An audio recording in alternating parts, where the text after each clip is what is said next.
5, 4, 3, 2, 1. Last lap. Santa Ana, Cagayan. Release. 6:30. Po mga bossing. Good luck na lang po sa inyo mga bossing. Ayan po. At napakaganda ng mga ibon mga bossing. Ganda ng mga lipad mga bossing. Ayan po. Ayan po sila mga bossing.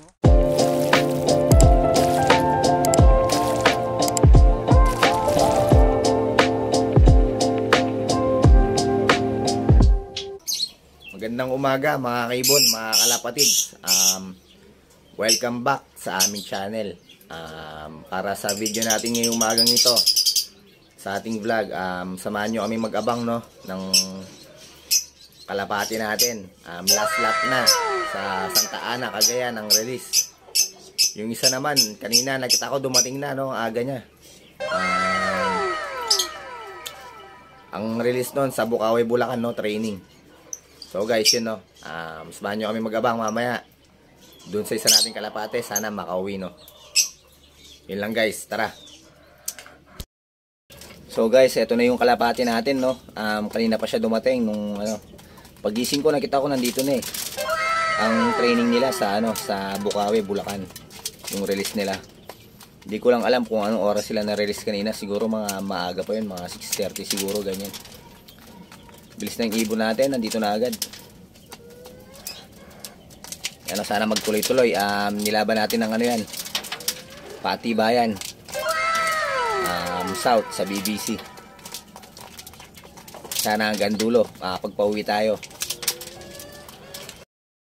So guys, yun na-release yung kalapati natin kaninang 6:30 sa Santa Ana, Cagayan.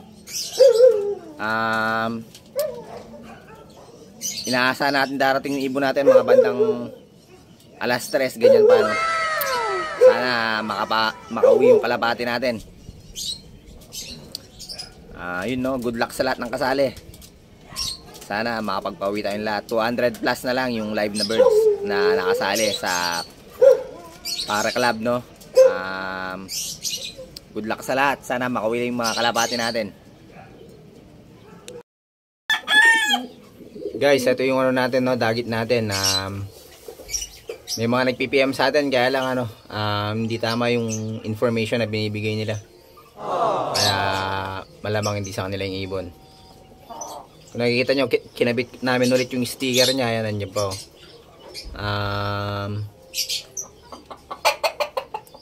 Nakita na namin yung niya, yung tag niya, yung ring number niya. Kaya sa mga guys, sa mga nawawalan ng ibon dyan, baka sa inyo to. 2 hours later. Guys, time check 11:55. Nag-aabang na kami, anytime pwede na dumating yung ibon natin. Ang mga darating ng ibon bago mag alas 12, 12:04, bago mag 12:04 nasa 125 yung speed. Tapos pag lumagpas na ng 12:04, pababa, nasa 11 plus na lang yun, Kaya nag-aabang na tayo dito na tayo mag-aabang sa baba kasi may sa taas, sobrang init. Tanghaling tapat. So guys, yun, as of 1:35, may dalawa na nag-clock na kalapate, doon sa Pare Club. Yung isa nga taga Angeles, yung isa hindi natin alam, hindi natin napansin. Hindi napansin ng kapatid ko kung dalawang Angeles City daw yung nag-clock. Congrats dun sa mga nag-clock, yung isa, yung nauna, yung alaala ni Kumpare Love. Yun, congrats po sa inyo. Guys, as of 1:47, ngayong hapon na to, 4 na yung nag-clock. Sayo na, nag-check tayo. Puro Angeles yung nag-clock, Di pa nakasama yung ibon natin doon sa mga nag-clock na kalapate, Congrats sa inyo, sir. Sa mga nag-clock, Yun. Congrats po. Siguro yun yung mga grupo kanina na dumaan ng kalapate, mga nasa 8 daw yung dumaan, Bali pagkadaan nun may mga nag-clock na. yun, congrats dun sa 4 na nag-clock, no? Congrats po sa inyo. So guys, time check. Mag-alas 3 na. Wala pa rin yung kalapati natin, no? 21 pa lang yung nag-clock sa Iona nung nag-check yung kapatid ko. Dito na tayo sa bubong mag-aabang. Baka anytime darating yung kalapati natin. Ang cut-off natin mamaya pang alas 4, no? Isang oras pa. Sana makauwi yung kalapati natin. May dumating pala tayo bisita kanina guys, no? Si Sir Ryan Jimenez. Congrats kay Sir Ryan Jimenez sa napanalunan niyang ibon na binigay na natin sa kanya. Pinikap niya dito sa bahay. Si Sir Ryan, kasama ko siya dati sa work sa Clark. Team leader namin siya doon sa work, no. Tapos ako naman timekeeper naman ako doon.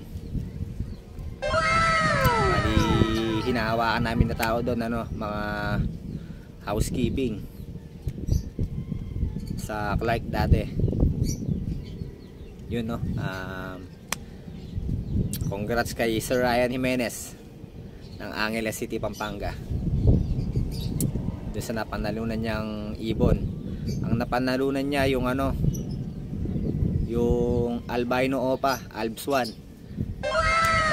Tapos yung kapatid nun, possible hen kasi yun, yung albino opa Albs 1. Maluwang yung pelvic niya. Tapos yung kapatid niyang opa din na masikip ang pelvic, gift bird ko kay Sir Ryan para naman may pares yung ibon sa kanya, no. Yun, congrats kay Sir Ryan Jimenez. A few moments later. So guys, yun, no. 30 minutes na lang, cut off na. Sana makauwi yung kalapati natin. Sana maka-buzzer beater man lamang siya, no. Pero kung makatumban siya, okay lang. Basta umuwi lang yung kalapati natin, yun ang importante doon. Yun lang guys, no. Sana makauwi yung kalapati natin. Sayang naman kung di siya makakauwi, no. Yun guys, no. Ang oras 4:04 na.